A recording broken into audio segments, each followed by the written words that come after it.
Vous êtes bien sur RVR. Dans la chronique du cabinet d'hypnose de Noé Perret. Présenté par Noé Perret.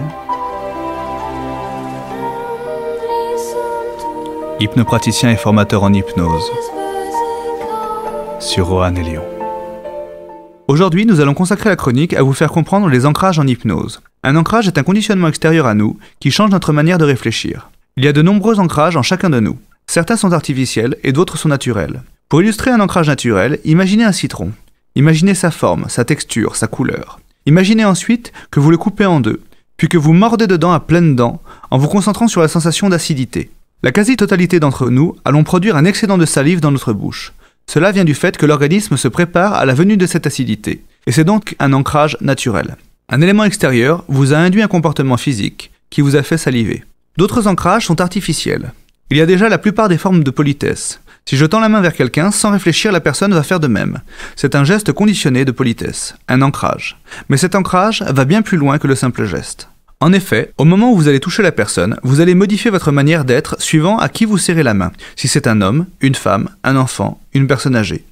Vous allez également faire attention au statut social que vous remarquez, et serrerez la main différemment au président de la République qu'à Dédé, votre pote de toujours. Ainsi donc, cet ancrage par poignée de main est un facteur de changement physique et psychologique. Un hypnopraticien va utiliser l'hypnose pour modifier, supprimer ou fabriquer un ancrage. La suppression d'un ancrage se fera par exemple pour supprimer une phobie, car c'est la plupart du temps un conditionnement de peur sur quelque chose d'extérieur. La modification d'un ancrage se fera souvent pour la modification d'un stress ou la gestion d'une douleur. La fabrication d'un ancrage se fera pour mettre en place un phénomène psychologique en général. Cela comporte des ancrages pour rentrer et sortir d'hypnose, pour anesthésier, pour couper une émotion ou un stress, ou au contraire pour les fabriquer. Cependant, les ancrages seront la plupart du temps sujets à répétition. Ainsi, la personne à qui un hypnopraticien fera un ancrage devra le plus souvent l'activer plusieurs fois par jour pendant un mois complet pour être sûr de pouvoir garder et utiliser cet ancrage toute sa vie.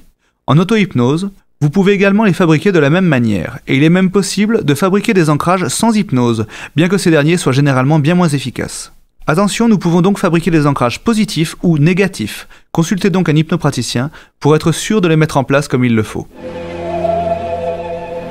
Je vous donne rendez-vous dans une prochaine chronique du cabinet d'hypnose de Noé Perret pour en savoir plus sur les hypnoses et le fonctionnement de notre cerveau. Cette chronique vous a été présentée par Noé Perret, hypnopraticien et formateur en hypnose, sur Roanne et Lyon.